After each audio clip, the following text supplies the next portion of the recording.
Hi friends, அஸ்ஸலாமு அலைக்கும். மொச்சக்காய் கத்திரிக்காய் காரக்குழம்பு. இதுக்கு தேவையான பொருட்கள்: 1/4 கிலோ தக்காளி பேஸ்ட்டாக அரைச்சி வச்சுக்கணும், 3 ஆனியன், 10 பல்லு பூண்டு இது பேஸ்ட்டாக அரைச்சிக்கணும். ஸ்டவ் ஆன் பண்ணிவிட்டு குக்கர் வச்சுக்கணும். குக்கர் ஹீட் ஆனவுடன் இதுக்கு தேவையான ஆயில் போட்டுக்கணும். ஆயில் ஹீட் ஆனவுடன் 1 டேபிள் ஸ்பூன் கடுகு போட்டு தேவையான அளவு கருவேப்பிலை போட்டுக்கணும்.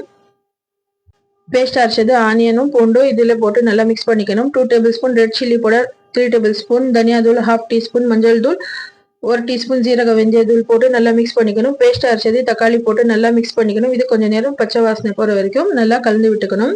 அதுக்கப்புறம் 1/2 kg மொச்சக்காவும் 2 பச்சை மிளகாய் போட்டு நல்லா மிக்ஸ் பண்ணி விட்டுக்கணும். அதுக்கப்புறம் இதுக்கு தேவையான சால்ட்டு போட்டுக்கணும்.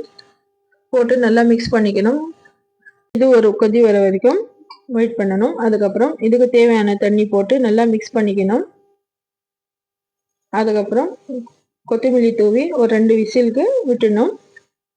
அதுக்கப்புறம் ஓப்பன் பண்ணி கத்திரிக்காய் கட் பண்ணது இதில் போட்டுக்கணும்.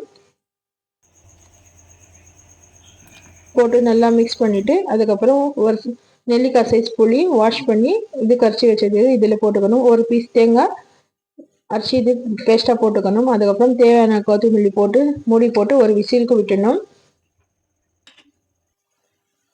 அதுக்கப்புறம் ஓப்பன் பண்ணி மிக்ஸ் பண்ணிக்கணும். அதுக்கப்புறம் 5 மினிட்ஸ் தம்க்கு விட்டு சுட சுட சாதத்தில் மொச்சக்காய் கத்திரிக்காய் காரக்குழம்பு தயார். வாங்க சாப்பிடலாம். இந்த வீடியோ பிடிச்சிருந்தா லைக் பண்ணுங்க, சப்ஸ்கிரைப் பண்ணுங்க. தேங்க்யூ.